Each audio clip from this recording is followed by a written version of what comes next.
Y'all, this might be the beefiest suspension for the money on the market. Holy crap. Okay, so if you have one of these, you know that and those A-arms are really freaking weak. And so this is the HCR Sportline suspension for $1,600 to $1,700 at Frank G Life. I think retail is $2,000. You get two trailing arms. You get lower front A-arms and upper front A-arms. And holy crap, these are beefy. Now, they're cheaper because they're MIG welded. So you can see the welds aren't perfect. They're a little bit thinner material, but they're still a hell of a lot beefier than those stock ones. But yeah, so we got some major suspension upgrades going on this thing. I'll get to that stuff in a second and all that. But let me talk about what's weak on these. All right, so I got the first trailing arm off, and I can tell already I knew it's mild steel. It's pretty thin. You can tell right there at the shock clevis and the sway bar mount and all that stuff that it's just stamped steel. Welds are fine, whatever, but these are known to buckle right there in that pocket. Typically that's from bending a radius rod, and then it'll buckle that, and then it'll kick the whole wheel inward, and then you bend a shock, and then you can roll and do all kinds of bad things. But otherwise, you can get little kits that'll fill in that pocket right there, and you weld it in. But for the money, those are way stronger. But the biggest thing is that you are replacing this cheese metal lower arm. So these, I've drilled into it. I had to drill into it down there. There is nothing there. This is like 1-inch square tubing right there, and it's mild steel stamped cheese. I've seen so many of these lower arms, specifically right back there, buckle under a hard impact from the front wheel, like you hit a rock or something at speed. And then you break an axle, you can punch the axle through the diff. There goes, what is that, $1,500? You can bend a shock shaft and destroy your shock. That's what, another $1,500. And if it happens at speed, you can tuck this front wheel under the chassis, and then you're barrel rolling because you have no control. So honestly, it's a big safety thing. And if you were going to buy just those lower arms, that would be, I think they're $900 a piece.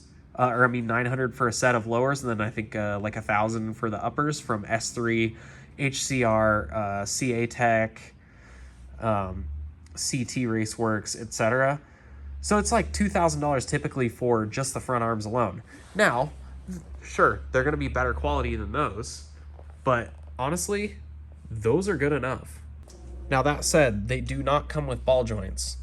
You can press the stock ones out and use those if you want, or you can get new stock ones. Personally, I recommend getting new ones. These are Keller ball joints. They're spendy. It's $600 for a set of 4, but they're serviceable, they're rebuildable, and they are way, way stronger than stock. I can tell already how much beefier this is. So from Precision Motorsports, I also got the trailing arm radius joint, which presses in right there. Those are kind of a known weak point on X3s, especially the knuckle ones. He makes those as well. I'm not doing the knuckle ones right now because these are fine. And I'm also hopefully doing the ZRP billet knuckles here soon. I do have the 22 the 22 knuckles, so they have the double shear. But yeah, so those stock ones are fine. But then as far as other upgrades on the front end, finally getting around to this, the gusset kit. This is from S3 Power Sports. I know TMW makes a really good one. I think there's a few others. This is liquid titanium, I think, the color. Not gonna lie, it wasn't my first choice. I found this as I think it was a return special or dig and dent or something like that. But overall, this is a really, really well made piece, and I think it's cheaper than the TMW one, to be honest. And as far as other front end stuff, I finally got around to doing this as well. The Hess steering rack brace. basically, if you have an X3, you know how freaking weak this steering rack is and how much it flexes when you are like going through whoops and things like that. I have a video, which I'll show here, of when this thing was brand new, 0 miles on it, took it through the whoops, and those front wheels are flapping like 3 inches side to side, like toe in, toe out, and doing all kinds of crazy stuff. Basically, that is the steering flag, or whatever it's called, where the tie rods go into the steering box. It's basically the whole steering box rotating up and down, where there's so much flex. Hopefully you can see that. Up and down from the whole steering box rotating. What that brace does is holds that right there from rotating, and then you lose all of that flexibility, which is super nice and helps for bump steer and just overall steering stability at high speed, which when you're driving one-handed is super necessary. And as far as other little upgrades, I'm doing the Titan 30-watt siren speaker for racing, and then PRP quick release. I already have the PRP steering wheel and mount, but I don't have quick release, and I want to be able to get out in a hurry if need be. But yeah, so here's where I'm at. I got the stock trailing arm off, knuckle right there. Took me, I don't know, maybe 30 minutes or something. But anyway, yeah, I'm gonna get to it. Try to get this trailing arm on tonight. Maybe get that one off. We'll see. Let's get it. Okay, other one out. Unfortunately, there was miscommunication with John and those trailing arm links. He unfortunately sent me the ones that go on the knuckle and not those. They're about 1 millimeter bigger. So he's sending me out a new set in the morning. First thing, he's like overnighting them, making it right, all that, no big deal. Look back our text, it was confusing. Anyway, now to start on the front end.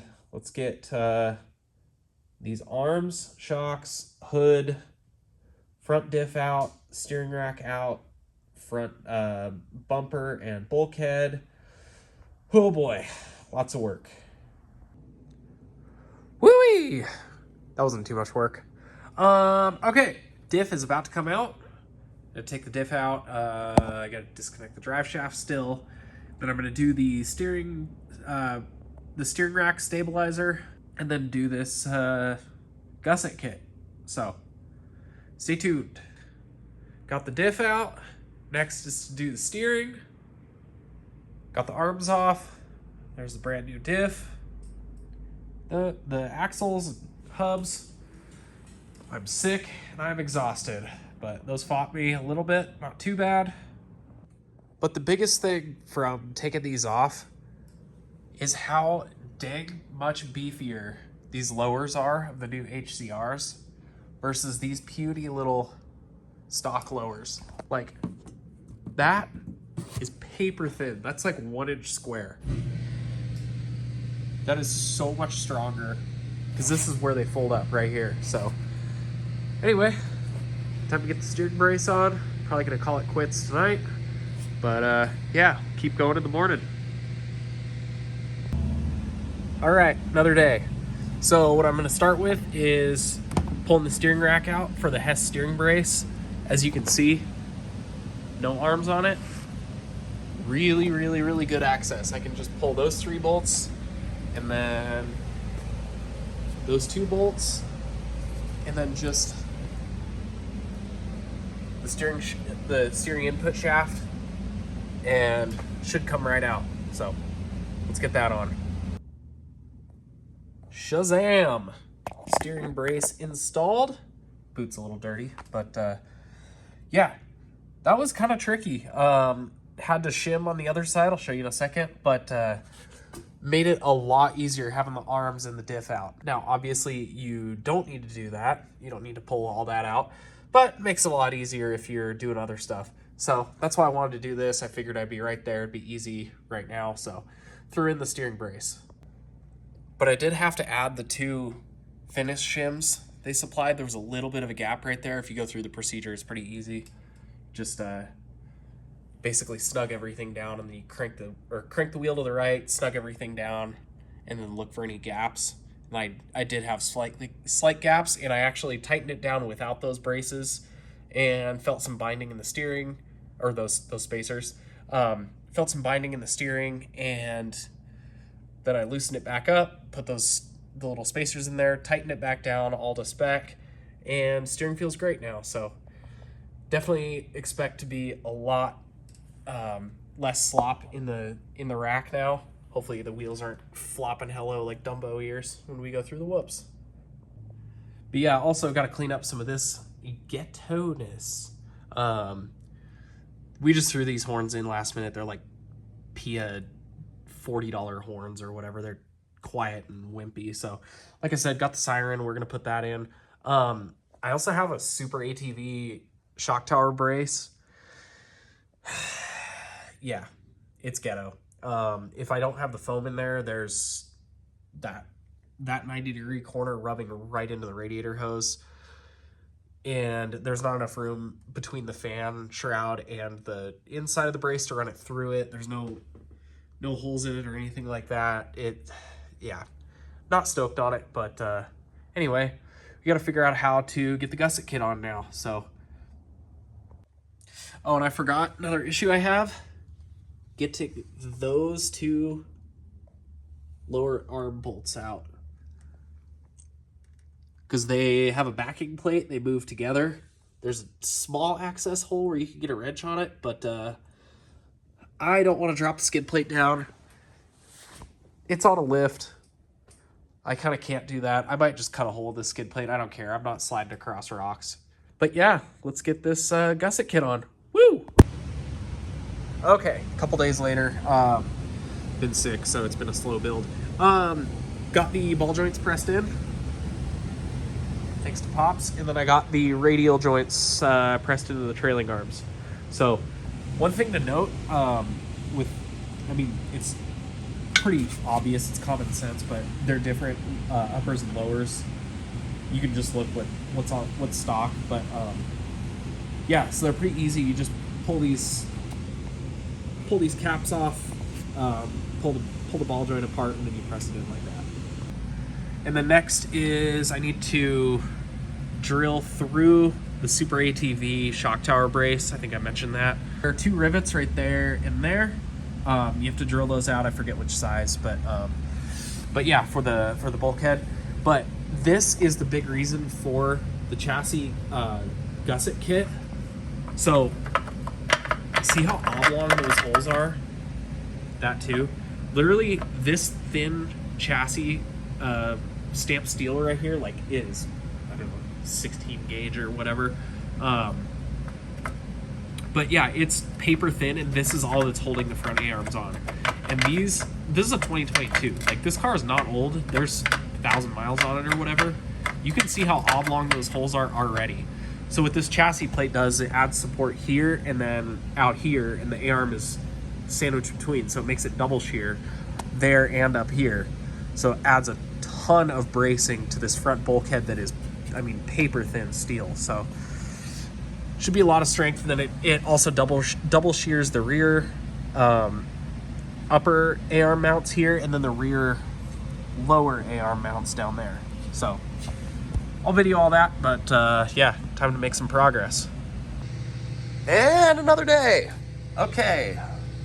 Hopefully last day of this build. Got sick, so it's kind of been delayed, but got the gusset kit on, as you can see. So there's three pieces to it. There's the main gusset plate. There's the upper brace for the upper arms, rear mounts. And then there's the lower brace right there.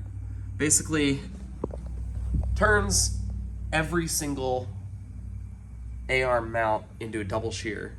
Because before, it would be, and this is a separate bulkhead, but before it was basically A-arm right against the cheese metal that is the stock bulkhead.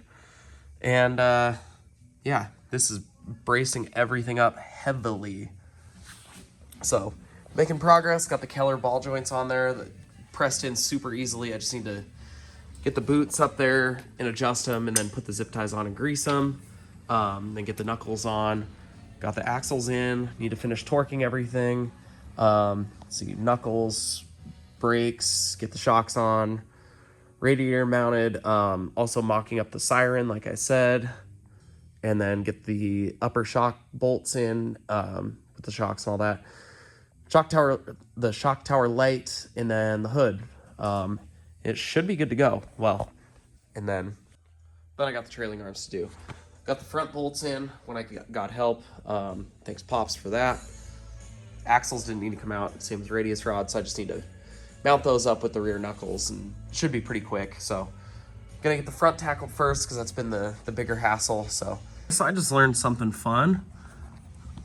That sway bar bolt that goes through, or the sway bar end link, the stock one, is 12 millimeters. That hole is 10. Check this out. Okay, 11.8. I think I just moved it a little bit, but the sway bar mount hole, look at that. That ain't 12 millimeters or 11 point whatever.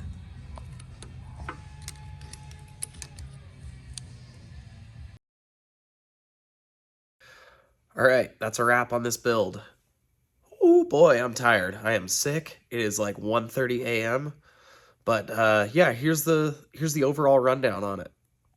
Okay, so for the HCR arms, pros, holy crap, they're beefy for the money. Like, I mean, the welds are great. They're MIG welded, but who cares? You can see that. They're heavy, which obviously unsprung weight isn't a great thing, but for off-road stuff, you want heavy and strong, so.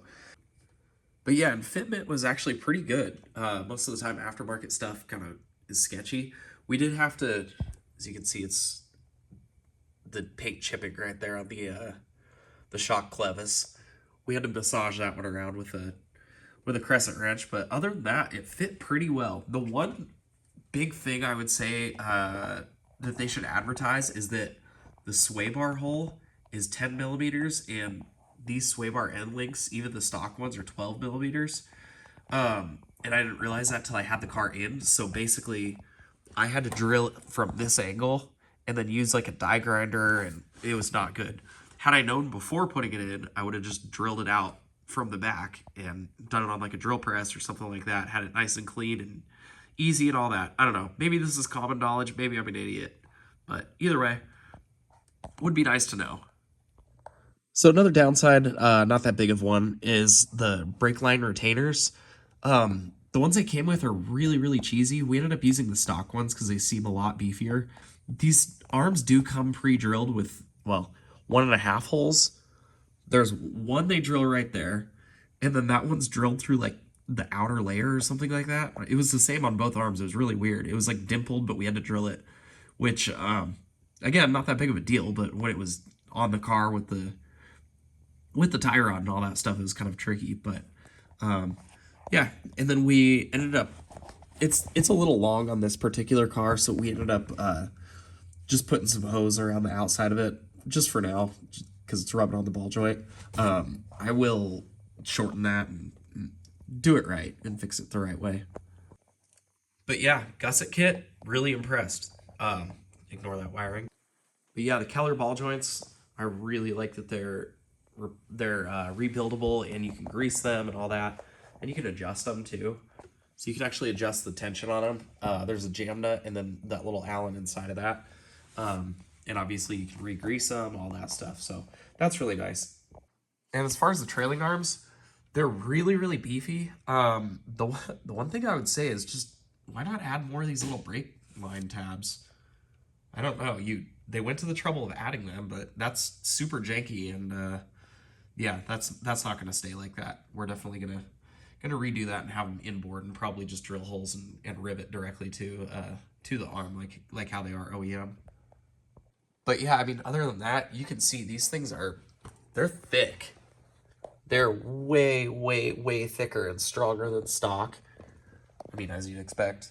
But yeah, it added quite a bit of weight to this thing, but it's weight in the right place. It's gonna help us drive faster, so we're not scared of hurting it constantly. So, but anyway, yeah, kind of a weird video. Last ever video in this shop. Pops is retiring officially, so closing the shop down. Anyway, if you got any questions, comment below. Peace out, and see you at the races here soon. We've got some cool stuff coming, so peace.